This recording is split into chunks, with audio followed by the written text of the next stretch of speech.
What's up, guys? My name is Zach, and today I am driving a 1999 Lexus SC400.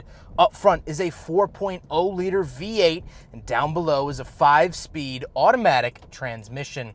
Now, I am super excited to be driving this here SC400 for a couple of reasons. First of all, I've never driven an SC series vehicle here on the channel before. This car has always eluded me, and so I'm so excited to finally get this car under my belt. But the second reason is the fact that of any SC400 to drive, this is the one because it has under 30,000 miles on this car. That's right. This is a low mileage survivor, and I absolutely love reviewing these kinds of cars on the channel because it's a real good glimpse of what this car looked like when it came out of the showroom. But before we get on to anything else, I have a website, zackpradel.com, where you can buy stickers and other merchandise when it becomes available. You could also submit your own vehicle to be reviewed by me through a quick and easy submission form, and you get a video of your car just like this one. And you could read my behind the scenes blog to see what I'm filming before it comes out on the channel. But let's get back to that 4-liter V8. Well, it's known as the 1UZ, and it makes 290 horsepower thanks to the VVTi that was introduced later in the series. So this is a VVTi motor that makes 290, where the previous years of the SC400 actually made only 250 when it originally came out. But the 1UZ is a legendary engine in my book. If there was a shooting cars Hall of Fame for engines, the 1UZ would have to be in there because it's incredibly smooth. It's incredibly quiet. It makes good, reliable horsepower, and I really can't say any bad things about the 1UZ. It's just a fantastic engine. Lexus used to run an ad back in the day where they would stack wine glasses full of water on top of the engine and run it as hot as they could on a dyno, and those glasses would barely even vibrate. You could stand a coin up on its side on top of the engine, rev it to redline, and the coin won't fall over. That's how sublime these engines are, and I think that that's fantastic. Now, there was another engine offered in the SC. You could get an inline 6, which was the 2JZ. However, this is not that. Like I said, paired to it is a 5-speed automatic transmission. Now, that was introduced for the 1998 model year and replaced the outgoing 4-speed, a little bit extra highway gear with the V8. Makes it really, really nice for cruising around. Last but not least, the SC400 is rear-wheel drive. So with that all the way, let's talk about the interior. Well, in front of me, I have 4 main gauges. On the left is my coolant temperature and tachometer, and on the right is my speedometer and fuel. I love how simple, basic, and easy to read these gauges are. The steering wheel, again, is very plain. It just has the Lexus logo and airbag in the center.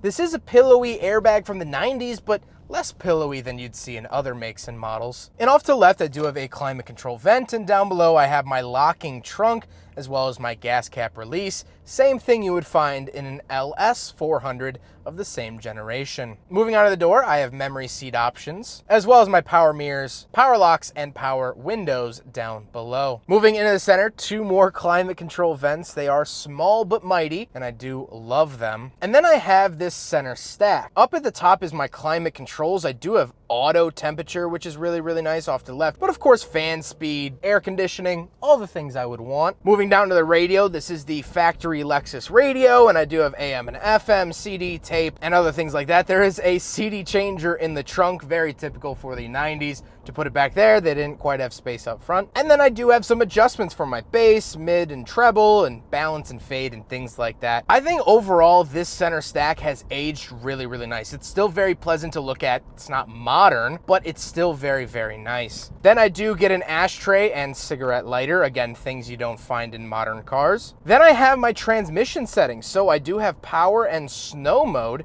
For the transmission, this is pretty typical for Lexus of this era to give you these options, and I really, really like that they did that. Then I have the shifter itself. I'm giggling to myself because yesterday I drove a 2016 Lexus RC350, and it had almost the exact same shifter. I call these the jigsaw style shifters. There's no button, you just kind of wiggle it back and forth to get it in and out of gear and such. And Toyota and Lexus have used this in their products since the early 90s, all the way up until modern day. If it ain't broke, don't fix it. is, I believe, the saying. Then I do have a cup holder down below, and some of you might be screaming through your screen saying, Zach, you missed the other cup holder. I was waiting. So let's do a big friggin' bottle test. There are 2 cup holders here in the SC400 for the driver. Up next to the climate controls, fail. And then this one down below the shifter, fail. Then I do get a center console, nothing interesting in there. And then we gotta talk about the seats. The seats have this really nice taut leather to them. However, it's not like modern leather where it's hard. This is a very soft, cushiony leather. This really reminds me of similar era Cadillacs. I grew up with my grandparents owning Cadillac SLSs, STSs, Eldorados, and things like that, and that really reminds me of these seats. But speaking of seats, we do have back seats, so let's cram Zach in the back of this SC400. All right, so we're gonna get in the back of this SC400. It is a coupe. I don't like getting in the back of coupes. However, this seat does go up pretty far. It actually makes getting in pretty easy. We'll try to close this door. There we go. So we are in the back of the SC400, surprisingly.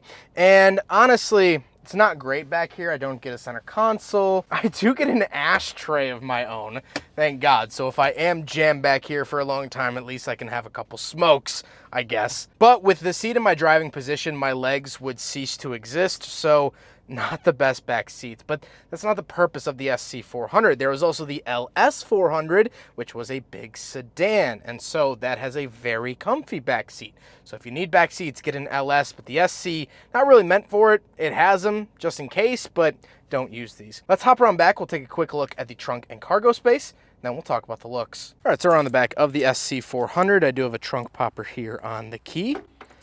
Pop it like that. And then once we are in the back, pretty typical coupe trunk, although I do have the Lexus first aid kit. This is the original first aid kit, which is really, really cool. And over here, we do have the multi-disc changer.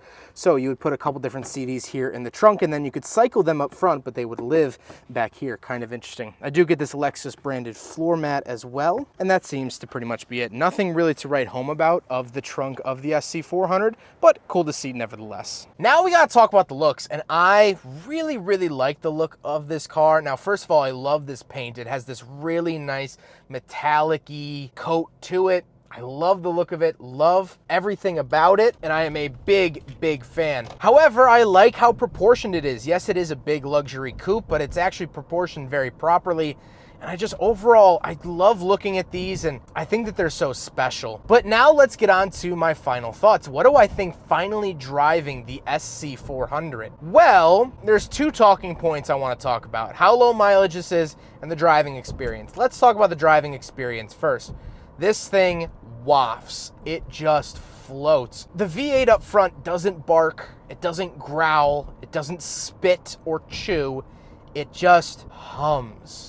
It doesn't strain itself out when you do end up wanting to go. It just goes. You just lean into it and it goes, all right, and we're going. And that's what I love. Could this engine make more horsepower? Yes, a lot more horsepower. But it would lose this engine's character of just being this nonchalant, go with the flow type thing.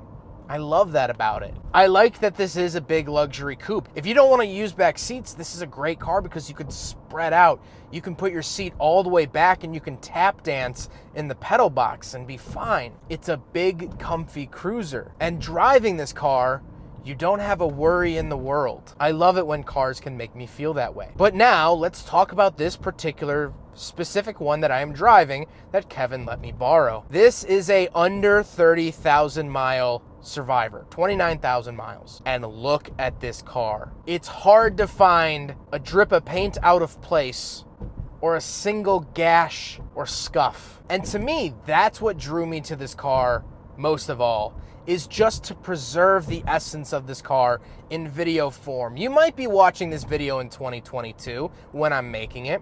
You might be watching it in 2023. And thank you, I appreciate that. But I hope that someone is watching this in 2040, 2046. In the future, when these are impossible to find, they've all been off the road for decades. You can look at this video and understand what this car was like when it rolled off the showroom floor, even though I'm driving this car 23 years after it did so. That's what makes this particular car so special. I love driving Survivor cars. It's the best. Huge thank you to Kevin for letting me take this car out. It's been an absolute dream. Kevin's been super knowledgeable about these cars and super easy to work with. I can't thank him enough.